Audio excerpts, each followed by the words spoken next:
Again, that's 888-729-3776. ESPN Nation presented by Dr. Pepper. It's not college football season without the delicious taste of an ice cold Dr. Pepper college football. It's a pepper thing. John Harbaugh is going to coach the Giants along with Michelle Smallman, Courtney Cronin in for Chris Canty today. Evan Cohen with you. And yes, Adam Schefter moments ago tweeted from overnight, the Giants and John Harbaugh are expected to finalize their deal. Even though there are some details to work out per sources, the Giants are set to soon hire Harbaugh.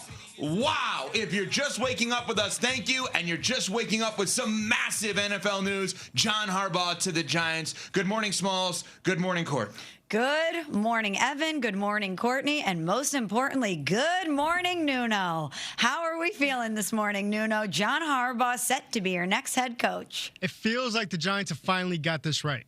Like, and we'll talk later about, like, and get into what the success look like. But at least right now, it feels like they got this right. They found this one person that they really wanted. And it worked. And they walked up to them in the bar, Smalls, call back to yesterday, Yep. and said, hey, I really like you. Let's try to make this work out. What do you need? And it looks like it's going to get done. Delusional it's a beautiful confidence. time. Delusional confidence, Nuno. They identified who they wanted, and they were relentless in their pursuit of him, and good for them. Because to Nuno's point, I was thinking about this when we first got word last night that this deal could be imminent. The New York Football Giants have lost their way. This is a franchise that should have a certain set of standards. This is a franchise that should have a certain identity. And for a once proud organization to go 7-27 over the past 2 seasons and just feel so dysfunctional. I mean, Evan, you call them the Jets in blue, for crying out loud. Not anymore. They need a proven winner to come back and restore glory to New York. And who better than John Harbaugh, the biggest fish that was out there, Courtney? It was a full court press. And I think that that's what they needed to do to land the top candidate this cycle, that when John Harbaugh became available because of what happened last week, when it was a surprise that the Ravens decided that they wanted to move on from their head coach, the Giants said, we're going to the top of the list. We're going to do whatever it takes to get to the top of the list. So we know he has the visit there on Wednesday. The Titans were supposed to come to town today. I guess you can turn the jet around or maybe not even gas it up at all with ownership and everybody else that was going to be on there trying to go visit John Harbaugh at his home in Baltimore, because it sounds like this thing is all but, a couple details to work out here and there. But it's the right move because they had to go big. You think about how many coaches they've had since they won 2 Super Bowls with Tom Coughlin. Ben McAdoo, Steve Spagnuolo, Pat Shurmur, Joe Judge, Brian Daboll, and Mike Kafka, obviously, is their interim head coach for a majority of the season after Daboll was fired in Week 10. That's 5.5 head coaches in a stretch from 2015 to 2025. That's 10 years. That's a new coach every 2 years. You're not going to be hiring a new coach every 2 years when you bring John Harbaugh into East Rutherford. It's just not going to happen. Yeah, absolutely right. And I want to be very clear on this. I have been critical of the Giants, as Small said. I have been calling them the Jets in blue because their actions on and off the field have resembled the team that they share a stadium with, right? Or whatever team in all of sports that you are a fan of or pay attention to that at times would feel, for lack of a better word, inept. And I thought this, to me, resembled what LSU did with Lane Kiffin. They said, no matter what, we have to get him. I think this is a way better move than the Lane Kiffin move, but LSU made the decision, if we are going to go into next season and compete in the SEC, Lane Kiffin is the way we do it. I don't care when we have to do it, how we have to do it, how much it screws up the college football playoff with Ole Miss. That's not our concern. He's our guy. There's no price that's too high. There's no way we're going to leave that area without him at Ole Miss. We're going to bring him back to Baton Rouge, and they did. That's what the Giants did here. To all of the credit in the world goes to the New York Giants because they had a target. And they hit the target. They know that John Harbaugh, upon arrival with his 180 wins, 11-10 win seasons, a winning playoff record, and a championship, as you see if you're watching along with us on ESPN2, you know he is walking credibility and stability. Does it mean it's going to put you over the top and you're going to win a Super Bowl immediately? No, of course it doesn't mean that. But it means you're no longer the Jets in blue. It means you are a stable franchise and you can hand it over to someone who's been there and done that. And the other thing is that all of the questions that I have asked and other people have asked about the Giants are now answered. Is Joe Shane a problem? No, he's not. Can Jackson Dart be a franchise quarterback? John Harbaugh just told you he could be. Because you don't sign up for a job without a franchise quarterback if you're John Harbaugh. Yeah, because he's interviewing them more than they're interviewing him. Atlanta Falcons, take note of that. And will the Giants spend on a coach? Yes.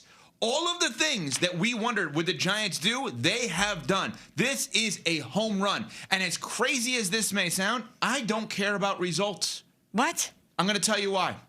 Because, hear me out on this. John Yurkovich, ESPN 1000, former NFL player, Yurko, that Courtney works with pretty regularly at ESPN 1000 in Chicago.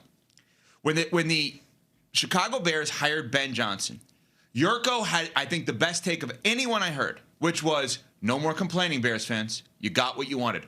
If they go 0-17, you cannot complain. You begged for this. Giants fans like Nuno and other Giants fans begged for this. If they go 0-17, you got them. This is what you have here, and you should be thrilled today, and you worry about the results later. It's John Harbaugh's franchise. And that's an awesome thing for the Giants. Yeah, I don't know if I agree with that. Nuno, you're a Giants fan. You can speak to this better than I can, of course, but there's pressure to win. Yes, he's going to come in, and anything better than what they did last year, it's going to be viewed, at least for a year or two, as him turning the tide because it's been so dysfunctional and so bad. But this is a market that is going to press you. This is a fan base that is going to expect you to win. They're not going to just be like, oh, well, it's been so bad the past couple of years. At least we got John Harbaugh. But there's a trust that if it's bad, he'll figure it out. Versus, as Courtney, as you mentioned, Court, the 5.5 coaches, there was no trust. Like, oh my God, we started the season 2-7. How are we going to figure this out? Now they trust that they will figure it out. Well, there was no proven track record for any of these guys as head coaches anywhere else. Obviously, they were all either like high-level defensive coordinators like Spags or Brian Daboll, developing and taking Josh Allen to new heights before he got this job with the New York Giants in 2022.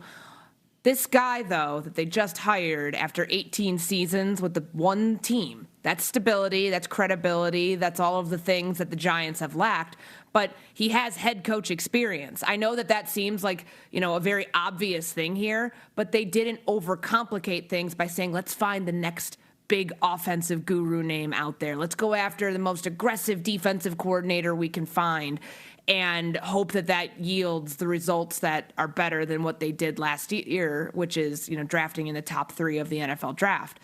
They went out and got a head coach, a head football coach, which matters because his staff that he's going to bring, remember the figure that was floated was $20 million for John Harbaugh and about $10 million for his staff. He's going to be able to bring in the OC that he believes will help develop Jackson Dart into a franchise quarterback. He's going to be able to go get the defensive coordinator he feels is going to take that defense, which has one of the best pass rushes in the NFL. It's just everywhere else is a disaster, and take that unit to the next level. He can be the head football coach, the CEO of this football team, which is something that they haven't been able to bridge the gap between with their former head coaches over the last decade. And the fact that he has the experience of doing that, along with multiple playoff berths and multiple playoff wins over the last 18 years, including a Super Bowl, shows that he can manage all of those things at once and do it at a really high level.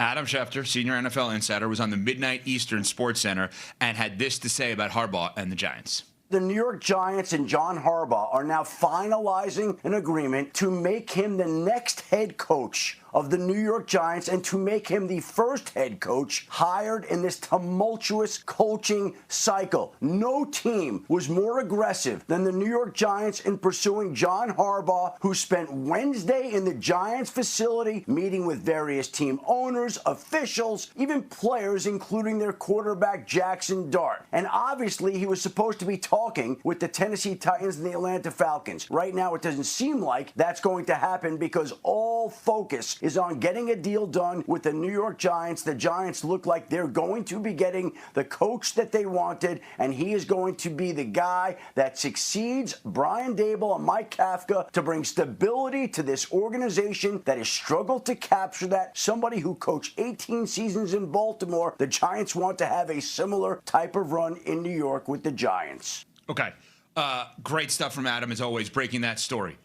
And we got to dive into coming up what success looks like, because clearly we're not on the same page as to Smalls is saying, well, there's got to be some winning here. Courtney brings up the stability with this as well. Let's just point out the facts, right? The fact right now, and we'll get into what success looks like for the